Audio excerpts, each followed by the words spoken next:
Bonjour à tous, bienvenue dans le ZCL de ce jeudi 26 novembre. Il est que 12h31. Si vous êtes à table, bon appétit, restez avec nous. Nous sommes là avec vous au moins jusqu'à 14h. Au sommaire de ce talk, aujourd'hui, nous allons bien sûr recevoir un certain nombre de personnalités. Je vous signale tout de suite que nous sommes un an après l'arrivée, on peut dire comme ça, l'arrivée du Gouka à l'UNESCO, donc on va en parler, mais pas quoi de cela. On parlera aussi avec M. Gérard Lafleur, qui est là, historien. Bonjour. Bonjour. On parlera des immigrations et d'une conférence qui se tiendra demain. Il dira tout à l'heure le contenu de cette conférence qui paraît importante pour l'immigration et pour ceux qui est de nos immigrations, puisqu'il faut parler des immigrations de la Guadeloupe. Et puis plus tard, nous reviendrons avec Gérard Paumer sur le Gouka. Mais aussi, nous aurons, comme d'habitude, chaque jeudi, notre chronique juridique, puisque nous recevrons, comme chaque semaine, deux avocats, Maritza Bernier et aussi M. France Calvaire, avec eux nous parlerons des problèmes des enfants du point de vue juridique, la garde des enfants, etc., etc. Sinon, sur l'information, bien, on parlera tout à l'heure des habitations qui fourmillent de dangers en tout genre pour les enfants de bas âge et qui peuvent ingurgiter des corps étrangers et ainsi s'étouffer. Alors voilà, justement, il y a eu un reportage où on rencontrait le sergent Olivier Apatou, formateur en secourisme au SDIS, c'est Harold Luce et Nicolas Hatchi qui ont été sur ce reportage. Je vous disais tout à l'heure, voilà un an que le Gouka figure au patrimoine immatériel de l'UNESCO, une reconnaissance de cette musique qui pousse à sensibiliser d'autres instruments de percussion traditionnels, le chacha par exemple. Patrick Solvay, fervent défenseur du patrimoine musical, a d'ailleurs dispensé quelques cours à l'école Florent Donat. On va le voir tout à l'heure dans un reportage. À l'occasion de la fête des abîmes, encore du Gouka, mais cette fois-ci, c'est dimanche, c'est le fameux et traditionnel Les Rosat Timoun, reportage Charlie Dagonia. Et puis c'était aussi la journée internationale contre les violences faites aux femmes. Comment lier les deux avec les TIC? Ça va être le sujet d'un reportage de Yannick Pequeño. Ce sera tout à l'heure, après nos interviews. Sinon, on devrait rencontrer aussi, faire un tour à Paris, rencontrer Maurice Cessé, qui parlera avec nous d'un reportage sur le forum des associations. Ça, c'est de l'autre côté de l'Atlantique. Voilà un peu le sommaire de ce ZCL qui commence, comme je vous l'ai dit, comme d'habitude, sur les chapeaux des roues. Et on va recevoir un historien, Gérard Lafleur, qui est auteur d'une importante exposition et de ce livret pédagogique au moins les enseignants connaissent, les immigrations en Guadeloupe au 19e siècle. Gérard Lafleur, merci d'être venu et bonjour. Bonjour. Alors, on parlait généralement, je le disais la semaine dernière, on parlait beaucoup, c'était avec Madame Cérine Flory, qui est historienne aussi et qui a travaillé sur les immigrations africaines. On parlait beaucoup des immigrations indiennes, mais très peu des autres. Pourquoi? Oui, tout d'abord, je voudrais préciser qu'il s'agit du service éducatif des archives départementales. Tout à fait. Donc, je suis là en tant qu'ancien professeur du service éducatif des archives départementales, poste que j'ai occupé depuis presque plus de 20 ans. Oui. Voilà. Et c'est dans ce cadre-là que nous avons donc élaboré cette exposition et ce dossier pédagogique qui concerne toutes les immigrations du 19e siècle, toutes les immigrations vers la Guadeloupe du 19e siècle. Alors, comment ça s'est présenté? C'est-à-dire que on avait vu le 150e anniversaire de l'abolition de l'esclavage. On a eu également les commémorations des événements de 1802. Oui. Et donc, la directrice des archives était revenue du Conseil général en disant le Conseil général aimerait bien que l'on fasse quelque chose sur les Indiens pour commémorer l'arrivée des premiers Indiens de 1854. Ça faisait le 150e anniversaire. Et donc, en définitive, on a décidé que enfin, on en a discuté et on a vu que les Indiens ne sont pas les seuls, d'une part, à être arrivés. On avait tendance à penser. Voilà, on avait tendance à le penser, mais ils ne sont pas les seuls à arriver. Et d'autre part, il y a également le fait qu'il y a un contexte international qui fait qu'à cette époque, il y a une demande de main-d'œuvre. Et donc, cette demande de main-d'œuvre est destinée à remplacer les anciens esclaves, les nouveaux libres, qui, eux, ne sont pas très assidus au travail. C'est-à-dire que on comprend très bien que psychologiquement, l'esclavage étant lié au travail de la terre et le travail de la terre étant dévalorisé, naturellement, travailler la terre, c'est revenir au passé. Donc, il y a une désaffection des campagnes pour ceux qui le peuvent. Et donc le Conseil général décide à ce moment-là de faire venir d'autres personnes pour remplacer ces anciens esclaves et pour faire perdurer le système, disons, de la culture. Alors, dans un premier temps, on a pensé à toutes sortes d'arrivées. Le réflexe était d'aller en Afrique. Oui. D'aller en Afrique, comme sans doute Céline Fleury en a parlé, puisqu'elle a travaillé sur l'immigration africaine sur les 3 départements. Ces engagistes. Voilà, donc en réalité, au départ, le Conseil général et le gouvernement français... C'est le Conseil colonial à l'époque. Hein. Comment ? C'est le Conseil colonial à l'époque. Ah non, c'est le Conseil général. Ça s'appelle déjà le Conseil général. Conseil général, oui. Le Conseil colonial, ça a été Non, ça c'est le Conseil général donc c'est le Conseil général qui a les mêmes prérogatives en définitive que dans les autres départements, et c'est lui qui a la maîtrise financière de l'immigration. Alors, donc ils vont en discuter. Et ils vont penser à plusieurs sources d'immigration, puisqu'il y a eu des exemples. Il ne faut pas oublier que l'esclavage a été aboli en 1833 dans les îles anglaises, et que les îles anglaises ont connu le même problème. Et donc ils ont fait venir d'abord des Madériens. Les Madériens, puisque à Madère, à ce moment-là, il y avait un gros problème économique avec des maladies de la pomme de terre, maladies de la vigne, ce qui fait qu'il y a une misère terrible, et ces Madériens s'en vont vers les îles britanniques, et notamment vers la Guyane britannique, vous voyez.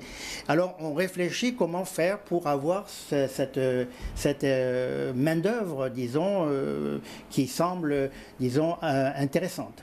Et puis également, on discute, est-ce que l'on va faire venir des Indiens, des coulis, comme on dit, parce que déjà, il y a une expérience. En La Réunion, en 1854, il y a déjà plusieurs milliers d'Indiens qui sont arrivés pour remplacer, donc pour travailler dans les habitations. Et puis on réfléchit également est-ce que l'on va faire venir des Chinois, mais les Chinois c'est beaucoup plus loin, et puis on en a peur, etc. Et en définitive, on va décider, le gouvernement français et le gouvernement local, donc représenté par le Conseil général, va décider de faire venir toutes sortes d'habitants et de faire des essais, comme ils disent. Alors, on va retrouver l'Afrique. Mais l'Afrique, sans disons, on ne veut pas avoir de captifs. On veut avoir des hommes libres. C'est-à-dire qu'en 1852, on décide d'envoyer des bateaux pour recruter des Africains, mais il faudra s'arrêter à Gorée, qui est une île française, pour prendre un officier qui vérifiera bien que ceux qui sont engagés sont libres. Mais ceux qui sont engagés à l'époque, ils ne savent pas lire. Ils ne savent pas lire les contrats. Ils savent pas lire. Alors ça, c'est la première, mais c'est un échec. Naturellement, ils ne savent pas lire, mais ils connaissent l'histoire. Ils savent que quand on part vers les Antilles, c'est pour être esclave. Donc c'est un échec.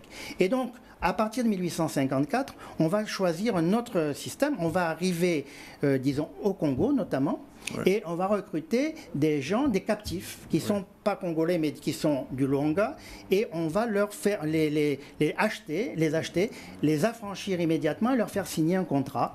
Et d'ailleurs, dans leur contrat, il va falloir qu'ils remboursent le prix de l'achat. De l'achat. Donc en fait, c'est une forme d'esclavage déguisé, on peut le dire comme ça, parce que visiblement, ces gens-là ne savaient pas lire, d'après ce que j'ai cru comprendre, ne savaient pas lire, ne savaient pas réellement s'ils avaient la possibilité de revenir, et en fait, ils étaient engagés et sur des bateaux par des engagistes, et finalement, ils étaient achetés, en fait. Ils étaient achetés, mais alors la grande différence entre l'esclave et le travailleur, c'est qu'un esclave n'a pas de salaire. Il n'a pas de contrat. Oui. Or, ces gens-là avaient un salaire minime, naturellement, sur lequel on prenait, etc.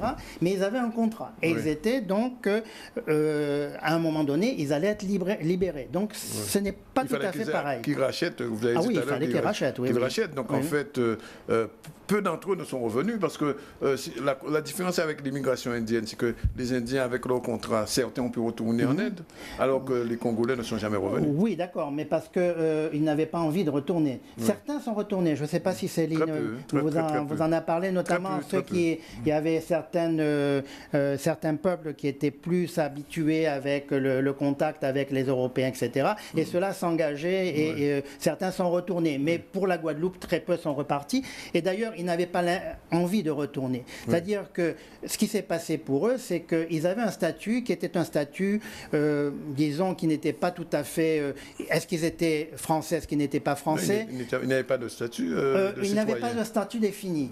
Alors ça dépendait du maire. Un certain maire, après un certain moment, donc certains ont voté alors qu'ils n'étaient pas français. Et c'est donc le Candace qui a décidé, qui a demandé à ce que, en définitive, ils soient naturalisés, ne serait-ce que par le droit du sol. Bon, ça c'est pour les Africains, pour ce qu'on a appelé les Congos. Et c'est donc ces gens-là, ces captifs ou engagés, qui sont en fait les arrière-grands-parents des derniers Congolais qu'on trouve à Capesterre. Ah oui, bien sûr, oui. Oui, ils se sont... D'ailleurs, on a eu des pétitions, etc., pour la nationalité française, et ils se sont fondus dans la population. Ils étaient déjà fondus dans la population, et donc... Mais ils ont gardé leur nom. Voilà, ils ont gardé leur nom. Souvent, c'est reconnaissable au N apostrophe quelque chose. Voilà. Donc, ils ont gardé leur nom et bon, ils se sont intégrés, ils se sont fondus dans la population, sauf certains. Et cette immigration congolaise, on va passer à autre chose, se termine à quelle époque? Alors, c'est en 1861, et le 1er juillet 1861, il y a une convention qui est passée avec Napoléon III et la reine Victoria, et ce qui fait que la France renonce à le recrutement africain qui ressemble fortement à l'esclavage, parce que ce sont les mêmes filières en définitive, etc. Et en contrepartie, ils vont pouvoir recruter donc dans l'ensemble de l'Inde qui est à l'époque britannique. Ce qui fait qu'à ce moment-là, avant 1861, ceux qui arrivaient, les Indiens qui arrivaient, étaient d'origine tamoule, c'est-à-dire qui venaient des comptoirs de Pondichéry, Carical. Il y en a très peu.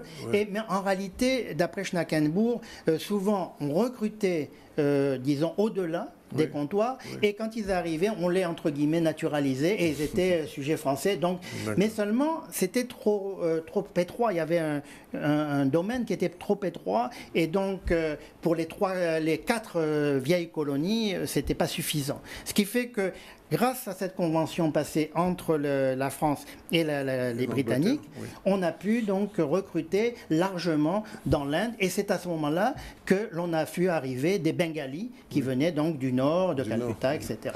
Alors donc on va essayer de résumer. D'abord une immigration congolaise. Ensuite une immigration indienne. Alors le Congolais, à peu près une dizaine de milliers, à peu près non, en 1862, ils étaient exactement 4349. Disons avec ceux qui sont 5-6 000, quoi. 5-6 000. Autant en Guadeloupe qu'en Martinique. En Martinique, oui, aussi. Mais en Guyane aussi. En Guyane aussi, parce qu'en Guyane, ils les acceptaient plus facilement. D'accord. Alors ensuite, immigration indienne. Alors avant l'immigration indienne, il y a eu une tentative de migration européenne. C'est-à-dire avant même l'abolition de l'esclavage. Parce que dès 1830, on sait que l'esclavage va être aboli. Et donc, on sait qu'on va manquer de main-d'œuvre. Et alors, il y a des tentatives de recrutement, notamment vers Saint-Barthélemy, donc, qui sont blancs, donc également vers l'Europe. Ce sont des engagés? Alors, le système, ce serait donc, ce sont des habitants, un peu, enfin des pauvres, ou des gens qui sont en Europe, des paysans, des agriculteurs, et on pense faire venir ces gens. Alors, ça marche plus ou moins, et à partir de 1845, donc, arrivent des Européens qui arrivent de métropole, qui sont engagés par les habitants eux-mêmes, et quand ils arrivent ici, ils reçoivent une prime, etc. Et alors, le principe, c'est de donner, entre guillemets, le bon exemple. Le bon exemple, c'est-à-dire que, comme on sait qu'aux Antilles, le travail de la terre c'est les plus pauvres et notamment les Noirs. Donc en faisant travailler des Blancs à la terre, donc on pense donner le bon exemple. Et quand l'esclavage va être aboli, donc le travail de la terre ne serait pas... Et que deviennent ces nouveaux engagés? Alors, ils arrivent, ils sont maltraités par les habitants, par les Blancs créoles, hein, et par les propriétaires. Il n'y a pas que des Blancs parmi les propriétaires. Donc, par les propriétaires qui les traitent comme des esclaves, qui ne les soignent pas, qui essaient de ne pas les payer pendant un an parce qu'ils doivent... Et en définitive, beaucoup vont mourir de maladies, puisque vous savez que l'Européen notamment attrape la fièvre jaune et tout ça. Et puis également, d'autres sont rapatriés. Donc les rescapés sont rapatriés par un bateau qu'on appelle l'Émile et l'Or. Alors, troisième type d'immigration. Après, on a oublié l'immigration madérienne. Madérienne, vous en avez parlé. Alors, les Madériens, donc, ils arrivent des îles anglaises. Souvent, ils arrivent des îles anglaises, ils sont en fin de contrat. Ah, donc, ils font le circuit Madère, île anglaise avant de venir. Voilà. Alors, quand ils ont fini leur contrat dans les îles anglaises, notamment Saint-Kitts, Anguille, etc., certains arrivent à Basse-Terre et ils sont recrutés à ce moment-là par les habitants. Et il y a un voyage qui est organisé par un dénommé Mahusier de Capesterre qui va à Madère, qui va d'abord en France pour avoir les fonds.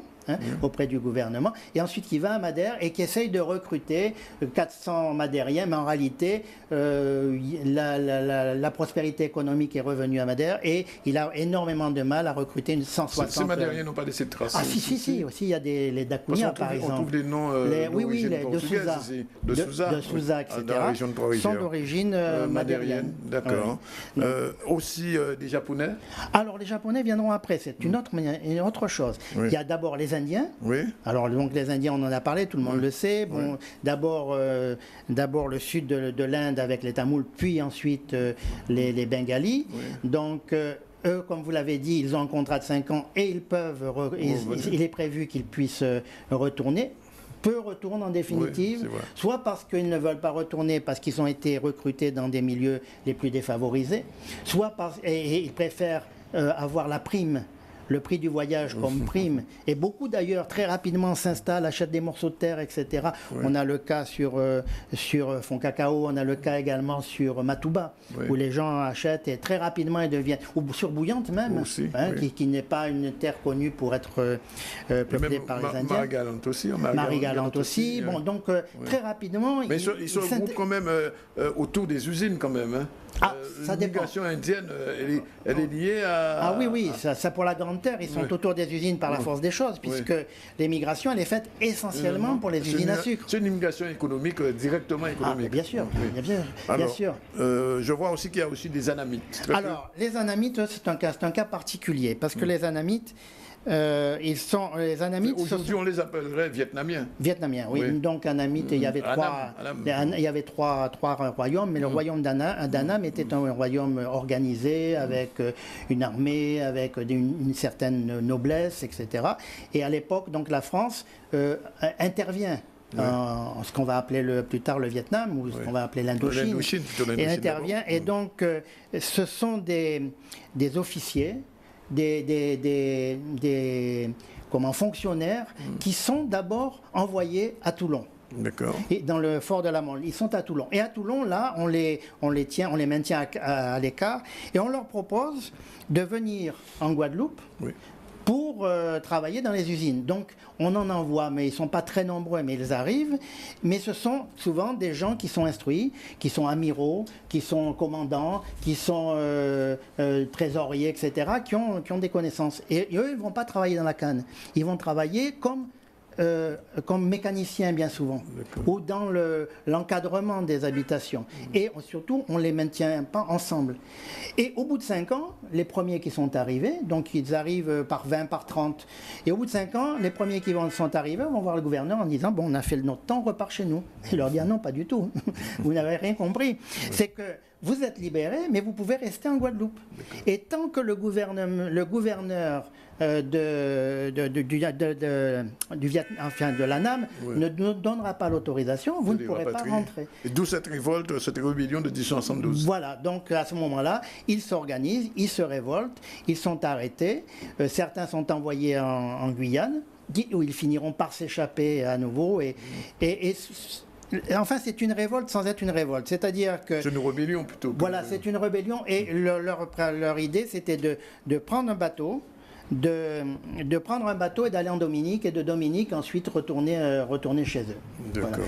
Alors, vous avez donc mais ils ont laissé une trace. C'est au Saintes, le Salaco.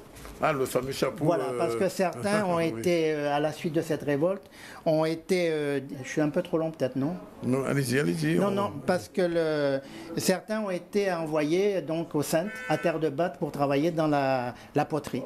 Tout à fait. Et donc, alors, dernière chose, Gérard Lafleury, on va se quitter là-dessus. Oui. Il faut quand même dire que cette conférence se tient demain. Oui, demain, 18h30, Oui. aux archives départementales. À Gourbert. À Gourbert. Et donc, on revisitera l'exposition, Oui. Qui comporte 20 panneaux. Une exposition qui peut être empruntée par les municipalités ou par les établissements scolaires. Et je parlerai également, je ferai une petite conférence pour expliquer, disons, tout ce travail qui a été fait par le service éducatif des archives départementales de la Guadeloupe. Ben écoutez, on vous remercie en tout cas d'être venu nous éclairer sur ces immigrations. On en a beaucoup parlé tous ces temps-ci et je tiens à préciser, puisque vous me l'avez dit, que cette exposition et cette conférence n'est pas directement liée à ce qui se passe en ce moment au Memorial Act. C'est une exposition et une conférence qui existait déjà depuis 2004, c'est ça? 2004, oui. 2004, donc pratiquement 11 années.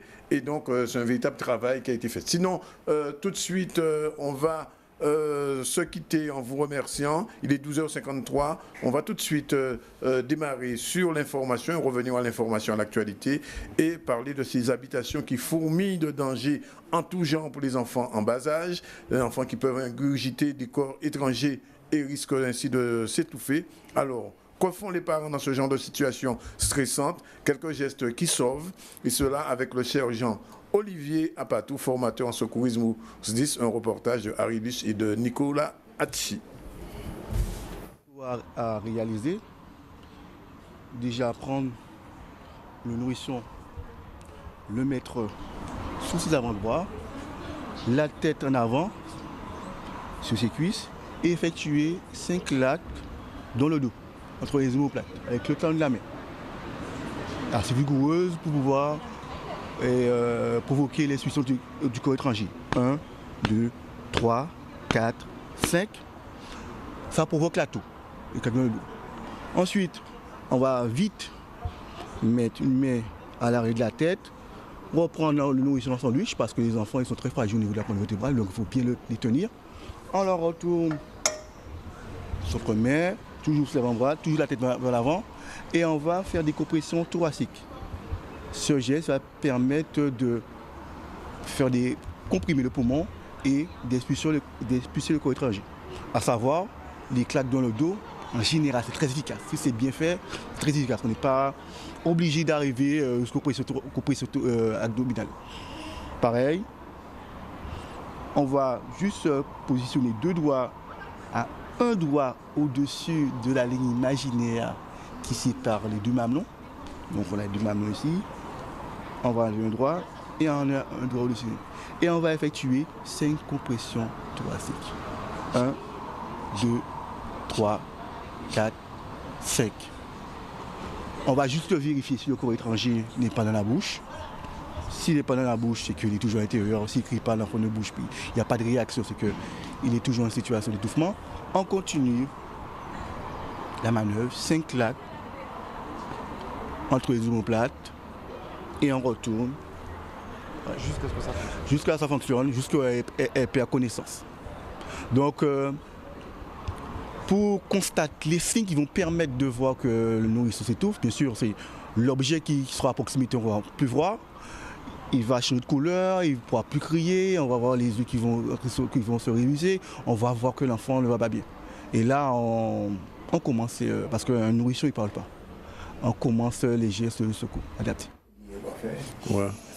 12h55 sur le ZCL, comme je vous l'ai dit, on aura des invités. 2 parmi eux sont déjà arrivés.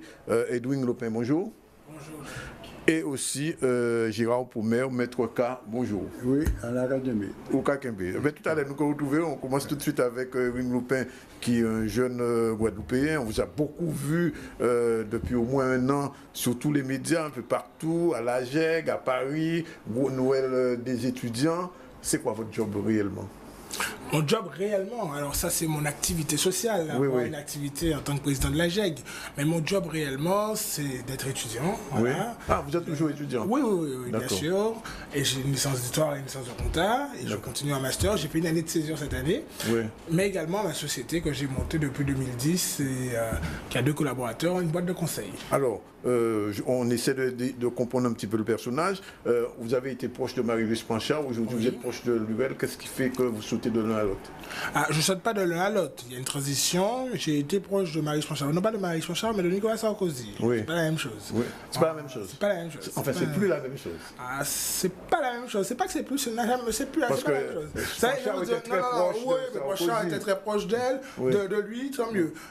Nicolas Sarkozy en 2007 a eu un discours qui a séduit d'ailleurs un grand nombre de Guadeloupéens, puisqu'il a fait un très bon score en Guadeloupe, c'est en 2007, et également qui a séduit les jeunes, voilà, le travailler plus pour gagner plus, Oui. Et vous y avez cru, à l'époque, vous y avez cru. l'indépendance, le pouvoir d'être indépendant, de pouvoir créer son entreprise. Tout à fait. Voilà, c'est tout cet esprit qu'a véhiculé, ce message qu'a véhiculé Nicolas Sarkozy, qui m'a attiré parce que j'y croyais, et j'y crois toujours à cette histoire qu'on peut travailler plus pour gagner plus, on peut aller plus loin en se donnant les moyens, avec la méritocratie, etc. Donc j'y crois. Qu'est-ce qui vous a fait décrocher? Qu'est-ce qui m'a fait décrocher? C'est-à-dire, c'est le virage droitiste, extrême droitiste de Nicolas Sarkozy en 2011, où là, Quand on il a a été plus compris. Là, pioché sur le FN. là, il a été chercher ce que le FN proposait. C'était plus un Nicolas Sarkozy qui avait une vision de la France humaniste quand même de 2007 et qui se retrouvait avec une vision où on essayait d'opposer les peuples entre eux, les communautés entre elles. Et là, je n'ai pas accepté ce message. Et certains ont préféré rester dans ce message, continuer à le véhiculer. Marie-Louise Panchard, par exemple, ou Encore d'autres. Moi, j'ai Marie-Louise préféré Panchard, m'écarter de tout je ça. ne sais pas si elle est très proche de Sarkozy en ce moment. Hein. En ce Quand moment, je vois sa non. position sur la liste de Chalus, elle n'est pas très proche de Sarkozy. Ah, vous savez, si par malheur ils arrivaient à gagner les élections, je connais le fonctionnement des partis, et pas que de l'UMP, enfin des Républicains aujourd'hui, oui, ils seraient réintégrés. Hein. Carrément. Histoire de me dire que oui, un parti qu'il y a une petite bagarre quitte quand ou même, pas, non, ils seraient réintégrés. Vous savez, les partis politiques ont une notion. On l'a vu en Guyane, je me rappellerai toujours, Rodolphe Alexandre, qui est quelqu'un de gauche, qui est élu en Guyane en 2010. Oui. L'UMP s'est targué de dire qu'elle a gagné 3 régions, alors que Rodolphe Alexandre avait une majorité de personnes de gauche. Il n'avait que le soutien de l'UMP. D'accord. Donc, on connaît un peu le fonctionnement de la maison à ce niveau. On se retrouve tout à l'heure avec Edwin Lupin et avec Gérard Poumer. On prend tout de suite une page de pub puisqu'il va être 12h, pratiquement 13h. Le ZCL continue avec nos 2 invités. C'est dans un instant, on se revient, on se retourne.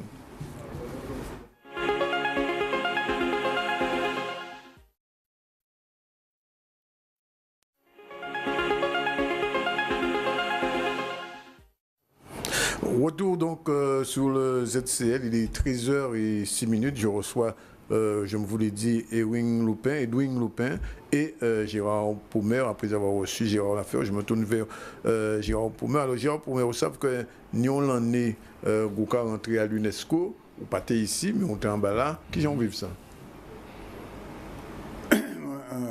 Bon, au départ, moi, j'étais un petit créatif, parce que pour comprendre tout bien là. Et il a expliqué moi à la langue, moi, ça, en certain moment. Au début, vous voyez que ça peut être aussi bon au début. Oui, parce que pour connaître toutes ces techniques. Moi, en déjà, mes têtes à moi, oh, c'est monsieur qui apprend la musique en nous. Il coffre un réveil. Alors, et ça après, là, ensuite, des réunions avec côté long, avec d'autres mondes. Et en parler de rien des mondes, je dis, mais c'est un bon but dans pays là, quoi. Parce que moi, en tout cas, à base de moi aussi, assis d'autres pays, il y a des parcs, il y a des structures que l'UNESCO a gérées, quoi, pour tenir ça comme patrimoine. Et on dit c'est un bon métier pour Guadeloupe. Donc, pour peut-être, parce que ni des Mounagouka qui a regardé là, quand il y a là, est-ce que au pays il n'y a pas de nippon craintif, Gouka là, il n'y a pas franc veille? Non, c'est pas, il n'y a pas ni intérêt craignant parce que sans préservation.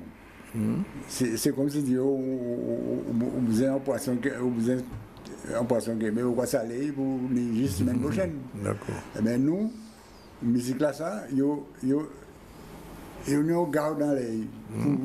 Peut-être si on d'autres pays qui dit ouais, c'est moi, le Gouka, c'est à moi, c'est à nous. Je dis non, mais il est reconnu par l'UNESCO en tel pays, tel pays.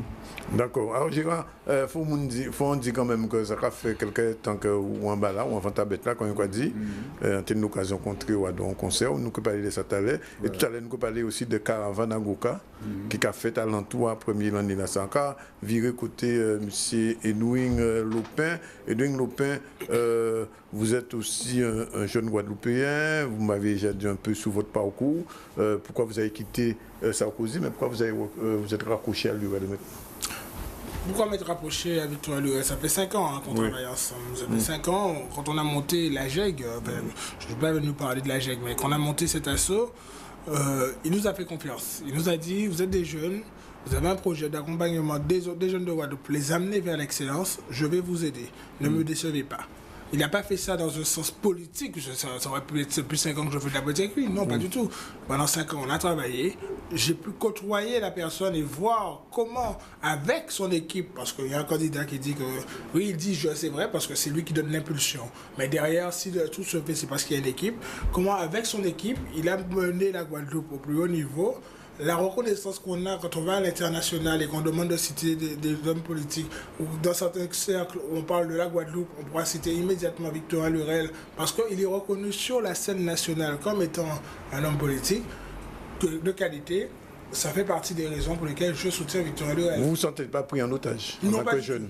Pas du tout, pas du tout. Alors là, au contraire, totalement libéré, libre et libéré. C'est-à-dire que j'ai pas du tout eu de pression, parce que certains ont voulu dire ça, qu'on nous a acheté les jeunes, etc. Pas du tout. C'est pas la méthode de Lurel. C'est pas la méthode du tout. Je pense que vous connaissez bien d'Alexandre Victor Lurel, comme vous dites. C'est pas du tout sa méthode de vouloir vous dire, attendez, je te donne ça, mais il faut que tu fasses ça pour moi, tu veux ça. Il n'a jamais fait ça. Ça a été une démarche personnelle d'Edwin Lopin, personnelle, en début d'année, où je lui ai dit, voilà, président, je souhaite t'accompagner. Alors, est-ce que, Edwin Lopin, vous avez embarqué la GEG dans votre aventure, entre guillemets, politique? Pas du tout. La preuve, ça fait 6 mois que j'ai pris un détachement par rapport aux activités de la GEG, même sur le terrain. En juillet, août, on fait les tournées de remise de prix dans les communes. Mais j'étais quand même au forum des étudiants à Paris. Oui, c'est la GEG qui organisait, donc c'est normal, ça c'était normal au ministère, mais je veux dire, à aucun moment, et je mets au défi un seul jeune de la GEG ou autre adhérent, on en a quand même plus de 2000 maintenant, de venir dire qu'à un moment, Edwin Lopin l'a appelé, ou lui a envoyé un message pour dire il faut absolument que la GEG se mobilise. Mais on regarde bien nos réseaux, ils sont en train de communiquer sur tout un tas d'autres choses ces jours-ci qui n'ont rien à voir avec la campagne électorale. Alors, je vous pose la question à l'envers, est-ce qu'il y a des jeunes de la GEG aujourd'hui qui sont de l'autre côté, c'est-à-dire qui peuvent se retrouver avec Richard? Mais bien sûr, mais il y en a. Je veux dire, dans mon conseil d'administration même, on a un homme qui est, son père travaille au cabinet d'Henri Chalus. On n'a aucun problème avec ça. C'est une liberté. Chacun peut faire son choix. Ils peuvent être à droite, ils peuvent être à gauche, ils peuvent faire ce qu'ils veulent.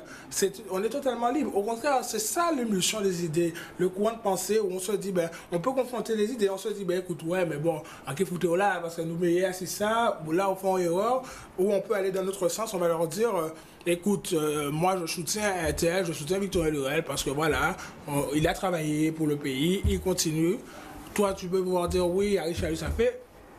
C'est la liberté, c'est ça la démocratie. C'est pour ça que je dis qu'on ne doit pas dire aux jeunes qui ne doivent pas s'impliquer dans la vie politique, ils peuvent le faire. C'est un droit reconnu à tous les citoyens. Précisément, justement, j'allais y revenir parce que souvent, depuis quelques années, on a tendance à dire que les jeunes Guadeloupéens et les jeunes d'une manière générale sont démobilisés, ils se préoccupent peu du politique.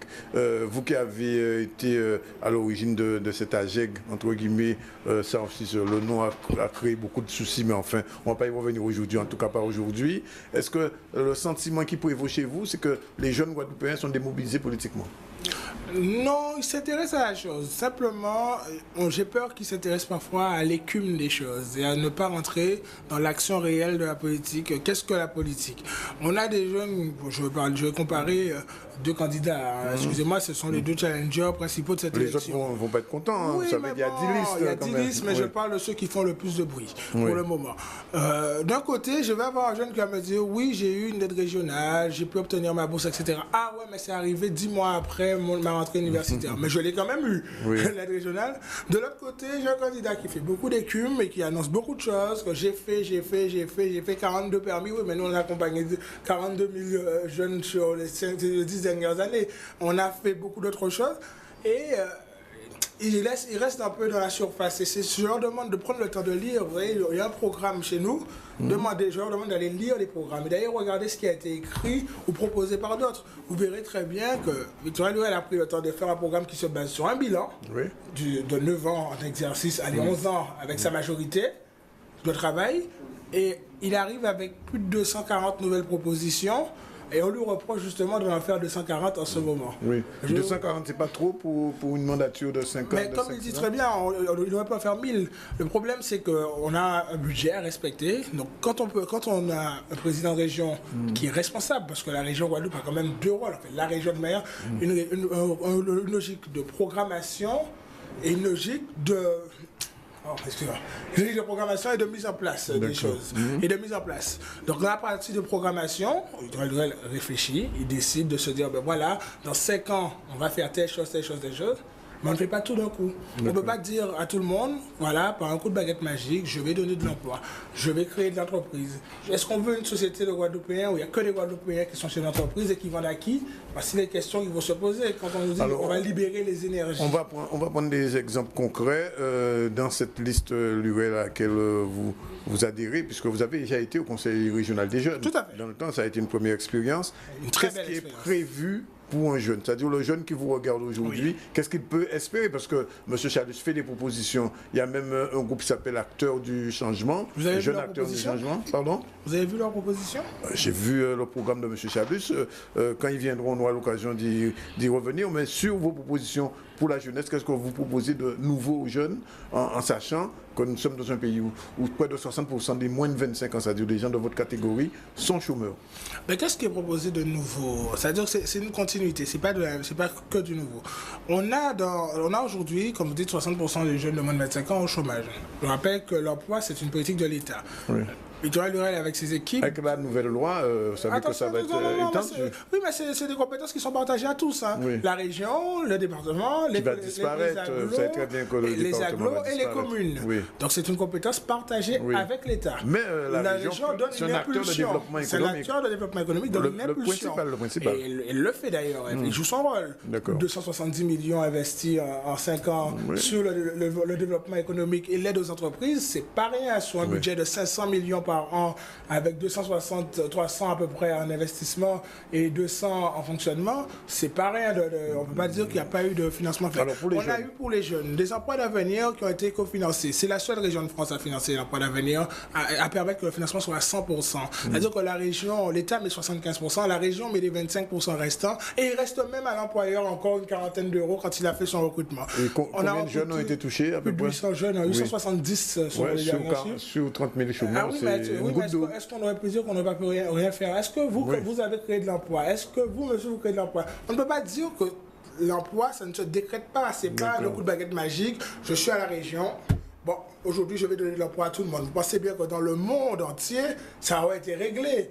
Je pense que M. Chalus n'aurait pas attendu qu'une volonté divine l'appelle pour le dire de venir à la tête de la région pour avoir la solution de l'emploi. Il l'aurait réglé. Bémao, vous savez combien de chômeurs inscrits à l'agence de Pôle emploi?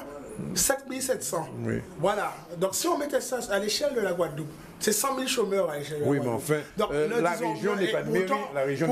Pourtant, à Bémao, on concentre quand même la zone d'activité communauté la plus grosse c'est la commune la plus riche. Et la commune la plus riche. Donc, il n'y a pas de solution pour décréter l'emploi. On doit mettre des outils en place pour favoriser l'emploi. Alors, quels sont les outils qui sont mis en place? Ce sont les aides aux entreprises, qui sont nombreuses. Oui. Et il y a quand même beaucoup d'entreprises qui peuvent témoigner aujourd'hui qu'elles ont perçu ces aides. C'est près de 9 000 € pour recruter un alternant. C'est la formation qui va pour les jeunes en finançant cette formation professionnelle, que ce soit avec le RDC ou avec des centres de formation professionnelle, ou tout simplement le premier cycle ou le cycle universitaire avec l'aide aux études.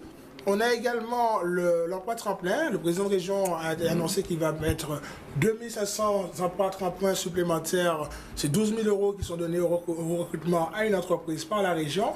Ouais, il y a quand même beaucoup d'aides. Mais on ne pourra jamais, la Guadeloupe ne pourra jamais absorber tous ces chômeurs. C'est une réalité. C'est pas possible. On va quitter le domaine des jeunes puisqu'on va faire la transition. Tout à l'heure, monsieur Pommer qui est avec nous, qui est un artiste, disait que dans certains autres pays proches de la Caraïbe, les artistes avaient un véritable statut. Est-ce que vous avez le sentiment, aujourd'hui, vous avez eu l'occasion pour votre Noël de l'âge l'année dernière de faire, enfin des années précédentes et bientôt encore faire appel à des artistes Kassika, comment il s'appelle, Jacob Desvarieux, etc. Vous avez le sentiment que dans le programme Lurel aujourd'hui, que les artistes auront un statut particulier et il y a une prise en compte parce que on sait qu'il manque par exemple un conservatoire en Guadeloupe. Ben justement, vous m'avez apporté le mot. Un conservatoire, ça fait partie du programme de Victor Lurel. C'est pas d'aujourd'hui qu'il en parle. Mettre en place un conservatoire, c'est quand même pas mal d'expertise à avoir et de personnes ressources. C'est un projet qui lui tient à cœur. C'est-à-dire qu'il ne l'avait pas mis en 2010 dans son programme. Même moi, en 5 ans, là, il a regardé pendant 5 ans, ça fait 5 ans, je l'entends dire qu'il faut mettre en place ce conservatoire. Qu'il demande justement à ce que les artistes et les experts se mobilisent pour qu'on puisse mettre en place ce conservatoire. C'est pas un vœu pieux de dire on va mettre un conservatoire, voilà, et comme ça on calme les artistes. C'est pas ça. C'est que ça doit se construire. Et c'est quelqu'un qui, en général, et je pense que vous le savez, quand il dit qu'il va faire, il le fait. Et ça peut prendre du temps. Il ne rentre pas dans n'importe quel programme et dire voilà je vais faire ou je ne vais pas faire. Il fait. Je vais me supprimer à lire la page 15 du programme, le point 19, l'ambition d'une culture ouverte et rayonnante. Et il verra que justement, tout faire pour soutenir la création de vrais statuts des artistes guadeloupéens. Ça fait partie des objectifs de Victor Lurel. Il a mis en place des outils, dans le cas où on parlait tout à l'heure, par rapport au déplacement des artistes. Quand on fait déplacer des artistes, tels que le groupe Kassika ou autre, ben voilà, ça coûte très cher aux associations, aux organisateurs, ou aux agences de promotion. Ben derrière, il accompagne ce déplacement des artistes en finançant de 500 à 100 €, en fait c'est dégressif, le billet d'avion pour ces artistes. Également, on a la direction des affaires culturelles à la région qui fait un énorme travail. On a des outils de promotion comme le Guadeloupe Festival, la Semaine Bleue, la Semaine du Créole du moins, qui est aussi financée, voilà, qui est accompagnée.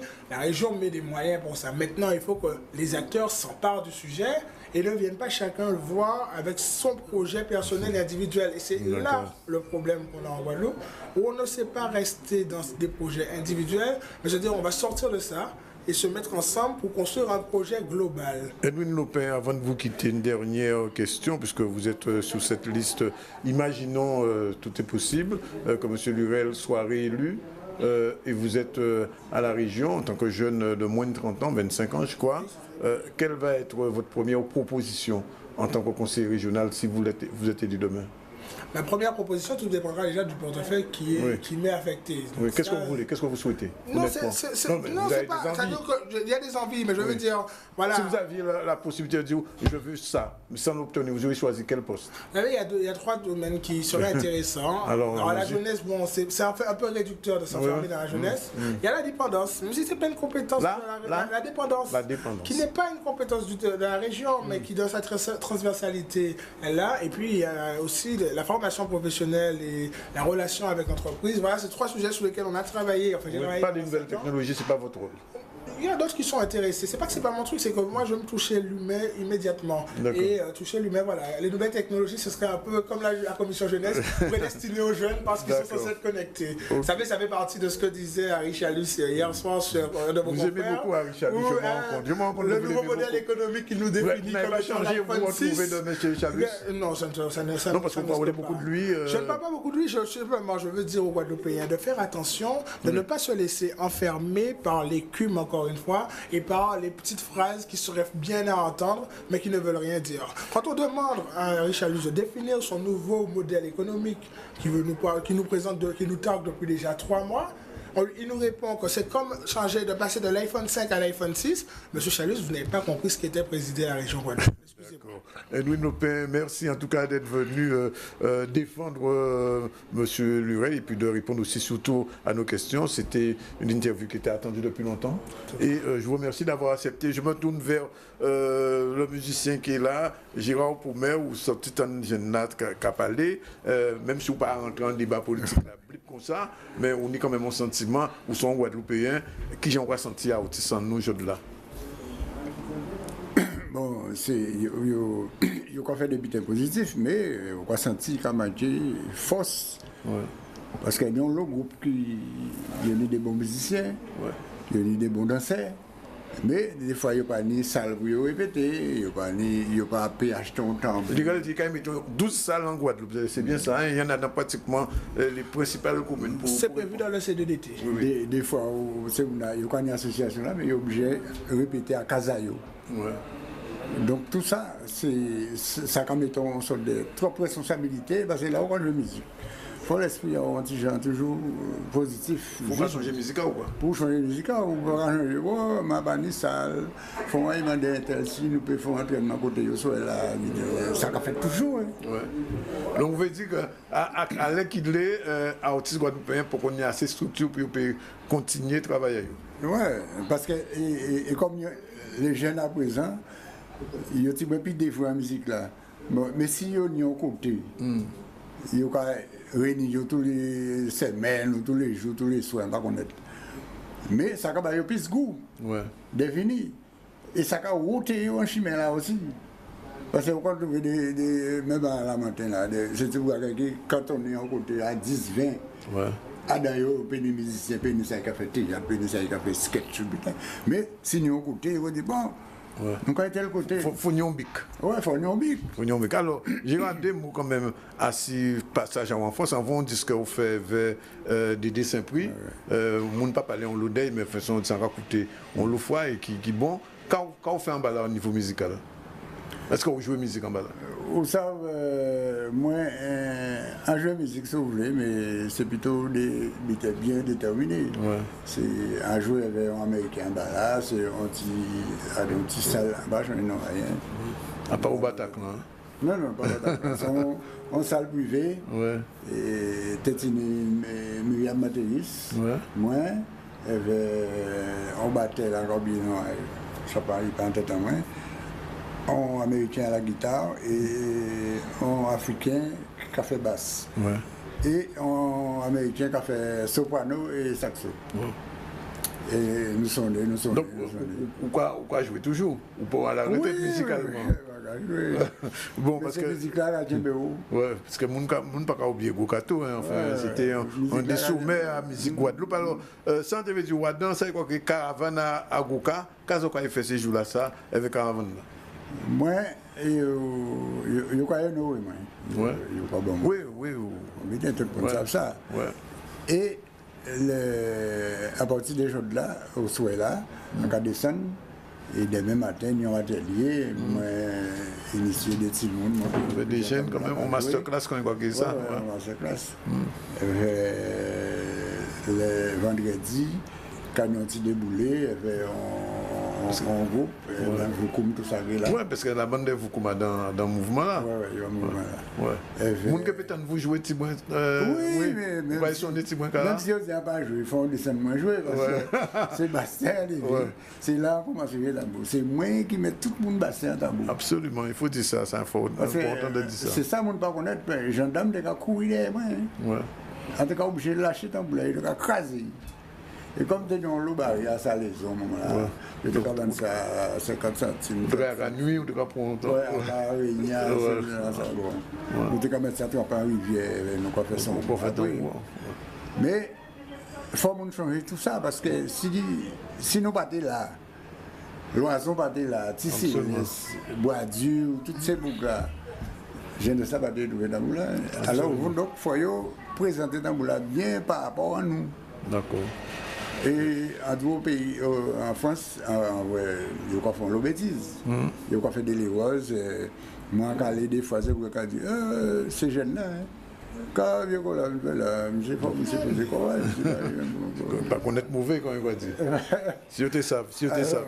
Alors, Gérard, donc nous allons trouver partout des soins là, tous ces jours-là, ça, et nous allons nourrir, c'est vrai, et nous allons profiter. Alors, justement, pour faire le lien avec l'actualité, voilà un an que l'on a figuré au patrimoine immatériel de l'UNESCO, une reconnaissance de cette musique qui pousse à sensibiliser sur d'autres percussions traditionnelles, des percussions qui sont peu connues, dont le chacha. Patrick Solvay, qui est fervent défenseur du patrimoine musical guadeloupéen, a d'ailleurs dispensé quelques cours à l'école Florent Donat de Sainte-Anne. Reportage tout de suite de Maxime Morel. On l'écoute.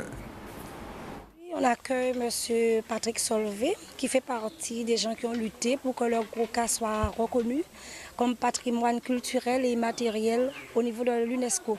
Oui, il est important, surtout aujourd'hui, on précise, c'est l'anniversaire de l'inscription du Goka sur la liste du patrimoine représentatif de l'UNESCO. Donc il est important pour nous, avec Marcel Magna, avec Foxy Mignon, avec Jacques Denet, les gens qui m'entourent, d'enseigner aux enfants les percussions traditionnelles, parce que c'est la base. Le patrimoine culturel immatériel est véhiculé par ces instruments-là, donc c'est normal de passer dans les écoles. Et aujourd'hui, nous offrons à l'école de Saint-Protais-Bélitan une matinée pour découvrir ces instruments-là. Il apprend aux enfants à jouer au tambour, au racha, au tibois, et les enfants vont aussi chanter du goka, danser s'il le faut, si on a le temps.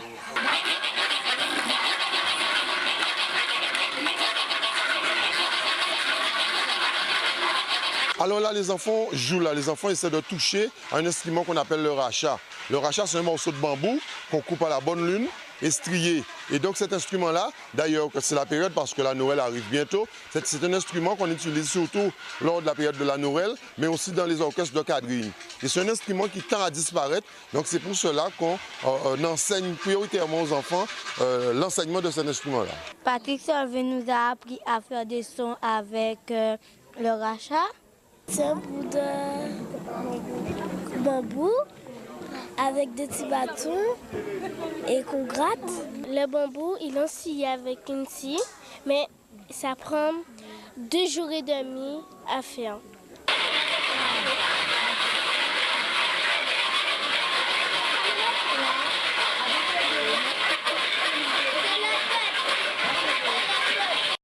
Visite, pension, d'accord, il y a bonne famille, il y a nos représentations, etc. Ça va la campagne, Maïza? Bon, vous avez gagné. On va suivre le match au loin, mais enfin, on va suivre quand même.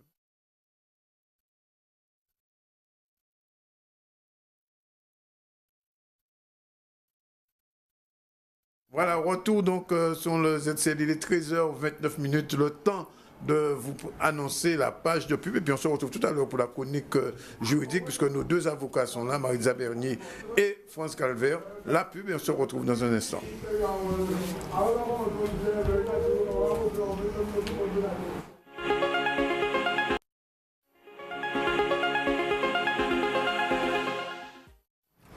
Voilà, il est 13h36 dans le ZCL de ce jeudi 19 novembre. Et comme annoncé, après les invités, c'est la chronique juridique qu'on n'avait pas eu la semaine dernière. Mais voilà, on va retrouver nos deux avocats, Marisa Bernier, bonjour. Bonjour. Et France Calvert, bonjour. Bonjour. Et aujourd'hui, on va parler des enfants, puisque vous savez très bien que dans les cas de divorce, ou même dans les cas qui ne sont pas de divorce, la question de la garde de l'enfant, de la pension alimentaire est toujours problématique. Et donc, c'est une question qui est à l'ordre du jour régulièrement dans tous les cas de divorce et de séparation. Je vais commencer par France Calvert. Droit de visite et hébergement, qu'est-ce que ça a réglé les des gens séparés ou divorcés et ni un petit monde qui a porté noir à papa là? Ou même s'il va voter d'ailleurs. Oui, oui. C'est-à-dire que un petit monde, on va faire aider. Ouais. Là, vous voyez par exemple, en général, c'est pour ça vient faire notre réseau. Zokai au tribunal. Et en général, il y a mettre Timner comme maman la garde de Timner. C'est obligatoire aussi, maman là en général? Non, pas automatiquement, ouais. En général. Ouais. C'est peut-être aussi pour papa là. Il y a dit fixer la résidence de l'enfant chez le père ou chez la mère. D'accord. Et donc l'autre là, qui n'est pas Timner, il y a en général un droit de visite et d'hébergement. Oui. Ça veut dire que jugement là, parce qu'il faut un jugement, qu'a dit que par exemple si c'est maman là qui n'est timna, donc papa là qui doit des visites d'hébergement là, que papa là qui prend timna avec par exemple deux fois par 2 week-ends par mois. Donc il y a écouté maman là qui a timna et il y a aussi droit de visite et d'hébergement parce que en général du vendredi au samedi ou au dimanche soir. C'est ça qui doit de visite d'hébergement, c'est possibilité pour par exemple dans l'exemple que nous prenons là des papas là des nitim na veille régulièrement suivant le rythme là que jugement là fixé. Les vacances là par exemple, c'est des vacances, vacances ça veut dire 2 mois et demi, sont 1 mois et demi, un demi-mois pour chaque monde. Oui, en général, le jugement là a dit par exemple droit de visite et d'hébergement là qui est exercé premier week-end, première moitié des vacances scolaires pour les années paires. Ouais. Ça veut dire jusqu'au 15 juillet à peu près, et deuxième moitié des années impaires. D'accord. Ouais, donc ça s'est coupé en deux. Alors, autre question sensible, c'est la question, Maritza, de la pension alimentaire, parce que là, il est question d'argent. Oui, alors ça rejoint un peu ce que vous a dit Maître Calvaire. Lorsqu'un parent va voir la résidence de l'enfant mineur fixée à son domicile, évidemment que l'autre parent, qui va notamment bénéficier d'un droit de visite et d'hébergement, va devoir contribuer à l'entretien et l'éducation des enfants. Alors, la pension alimentaire, elle va être fixée en fonction des besoins de l'enfant, mais également en fonction des revenus des parents et des revenus et des charges des parents. Alors, il faut savoir que la pension alimentaire, son montant n'est jamais définitivement établi, puisque le débiteur de la pension, lorsque sa situation va changer, pourra demander à avoir modifié le montant à la hausse, à la baisse. C'est au prorata des revenus des parents, voilà, des parents ou deux parents? C'est fonction alors des revenus du parent avec qui l'enfant vit, mais également du parent qui va payer la pension et des besoins de l'enfant. Les besoins d'un enfant de 6 ans ne sont pas les mêmes que ceux d'un enfant de 18 ans ou de 19 qui va effectuer des études hors du département, par exemple. Oui. La pension, vous dites 19 ou 20 ans, ça veut dire que la pension alimentaire dépasse la majorité? Effectivement, elle ne prend pas fin avec la majorité, mais elle subsiste tant que l'enfant n'est pas autonome financièrement. Par exemple, dès lors qu'il est étudiant, la pension va le débiteur va devoir continuer à verser la pension alimentaire. Tant qu'il est étudiant.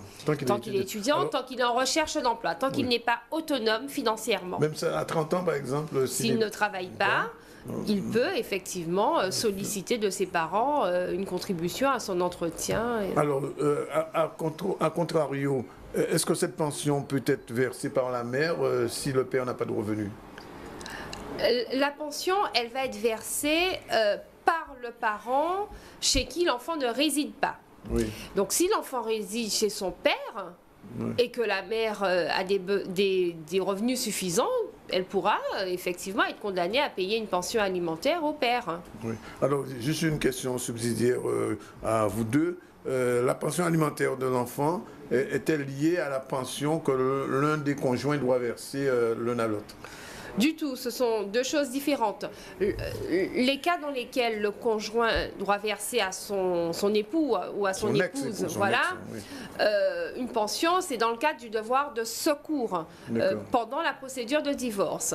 L'enfant, la pension alimentaire versée pour un enfant, ça peut très bien être hors divorce, quand les parents ne sont pas mariés, par exemple. Oui, justement, j'avais posé la question si cette pension fonctionne même pour les... Alors, est-ce que ça fonctionne pour les enfants reconnus, non reconnus Il y a un principe, ça n'a pas toujours été le cas, mais d'égalité entre les enfants, égalité entre les enfants légitimes qui sont nés dans le mariage, enfants naturels hors mariage et même enfants adultérins, ceux que vous aurez avec un autre partenaire que votre époux ou votre épouse. D'accord. On va venir là maintenant à la question du délit d'abandon de famille. Je me tourne vers Franz Calvaire. Qu'est-ce qu'on appelle le délit d'abandon de famille? C'est-à-dire que, par exemple, dans l'exemple on prend là, que papa là, c'est qu'il n'y a payé pension là. Et que là, regardez, il n'a pas payer pension là. Pour X raisons. Il n'a pas payer. À un moment là, ça, maman là, et si en principe, il était 2 mois. 2 mois sans payer. il va commettre un délit d'abandon de famille parce qu'il agit en violation d'une décision de justice qui était dit par exemple qu'il fallait payer, disons, 400 € par mois. S'il n'était pas à payer pendant au moins 2 mois, il va commettre le délit d'abandon de famille. Et si par exemple... Et ça punit Ah oui, ça punit par la loi. Ouais. Madame là, maman là, peut porter plainte contre lui et qui passe au tribunal correctionnel. Et si par exemple, on dit que fonction là fixée à 400 €, et que par exemple, il a payé 300 € ou 350, il quand même qu'à commettre le délit d'abandon de famille, parce que pension là, il faut payer intégralement. Là, on va payer un morceau, ou pas payer tout, c'est qu'on dit ou pas payer rien. D'accord. Dernier point que nous allons voir avec nos 2 avocats, c'est le délit de non-représentation d'enfants. J'imagine que c'est le cas où l'un des parents veut prendre l'enfant en charge tout seul, c'est ça? C'est un petit peu ça. Mon confrère vous a expliqué à l'instant qu'effectivement, lorsque la résidence d'un enfant était fixée au domicile d'un parent, l'autre parent bénéficiait de droits de visite et d'hébergement. Oui. Alors le délit de non-représentation d'enfants va être constitué dès lors que, à la fin d'un week-end, par exemple, le parent qui exerce son droit de visite et d'hébergement ne ramène pas les enfants au domicile du parent chez qui il réside.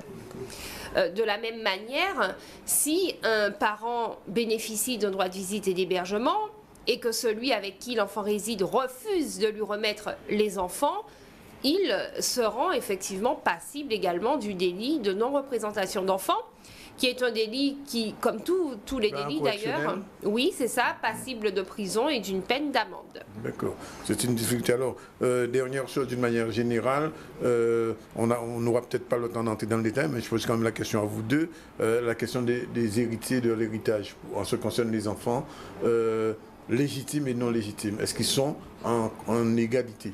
Tout à fait. Oui, non.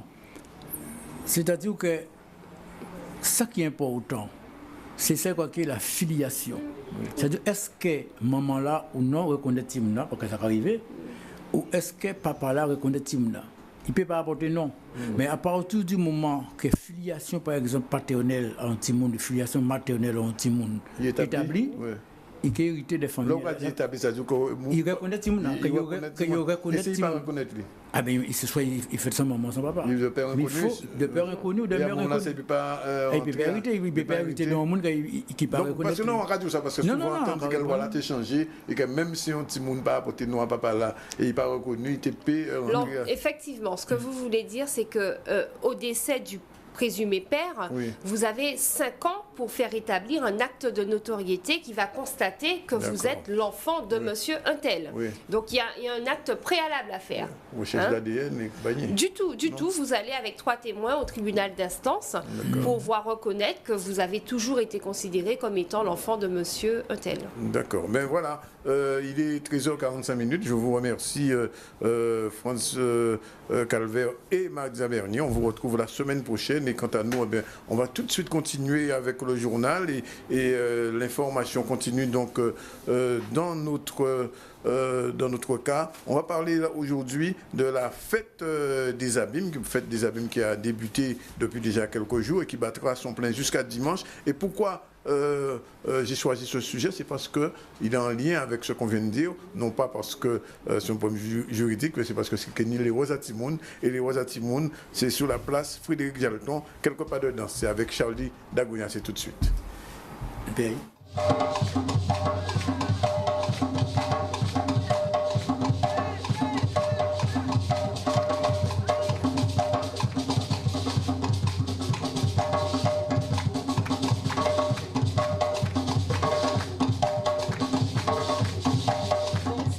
Un événement puisque nous sommes en ce moment même dans le cadre de la fête des abîmes et le député maire Éric Jalton ainsi que Madame Francesca Faithfull, élue déléguée à la culture, veulent ne pas oublier les enfants parce que les petits sont là. Et pour eux, c'est une manière de mettre en exergue la tradition à travers le lait rose. Et je dois vous dire que les enfants vraiment apprécient puisque cela fait de nombreuses années que la ville des Abîmes valorise cette tradition. Et aujourd'hui, nous avons choisi de pouvoir faire danser des enfants qui ont une petite expérience de danse avec Karine Blambou, qui est un professeur de danse au Centre culturel de Sonis, mais qui est aussi la présidente de l'association JOC, qui est une association qui, depuis de nombreuses années, a pignon sur rue. Son travail est très régulier, son travail est de bonne pointure, avec d'ailleurs la collaboration de Romuald Sirem, que l'on connaît pour la qualité de ses prestations. Donc c'est vrai que toute l'année, nous avons fait un travail pédagogique très important dans les écoles. Et pour nous, le Leroz à Timoun, c'est une manière d'apprendre aux enfants les 7 rythmes du Groka.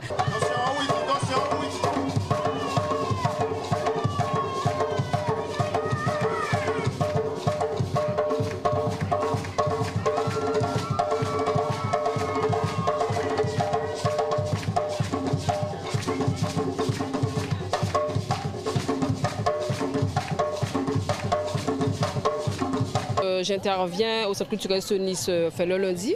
Donc il y a des enfants qui viennent au cours et il y a des enfants qui sont là depuis 2 ou 3 ans, donc qui avaient déjà un petit peu compris le fonctionnement de la ronde de Leroz, mais il y en a qui sont nouveaux. Donc il fallait aussi revoir la pédagogie, refaire l'apprentissage. Et ils ont accepté, on va dire, le système de la ronde, mais il faut dire qu'il y en a encore qui sont très timides et qui ont peur en fait de s'exprimer seuls. Tant que ça reste dans le cadre d'enchaînement chorégraphique, ça va. Mais dès qu'il s'agit d'être seul, ils sont encore très réservés.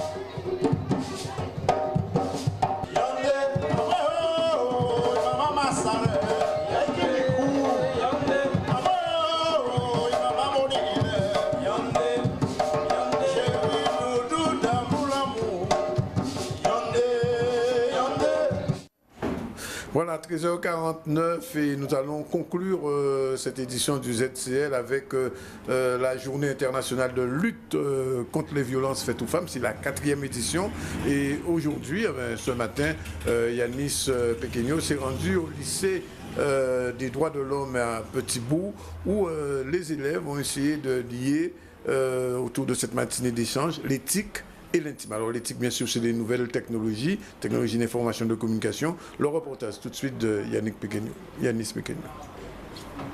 Oui, pour cette année, nous avons choisi les TIC et l'intime, puisque l'actualité nous abreuve régulièrement de problèmes graves qui se passent à ce niveau-là.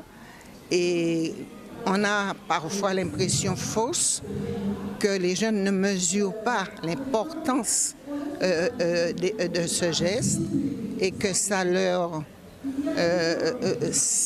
les amuse plus qu'autre chose, alors que le phénomène est profond, le phénomène est sérieux, et leur demander en amont de la manifestation de réfléchir, de préparer des sketchs là-dessus, de poser des questions.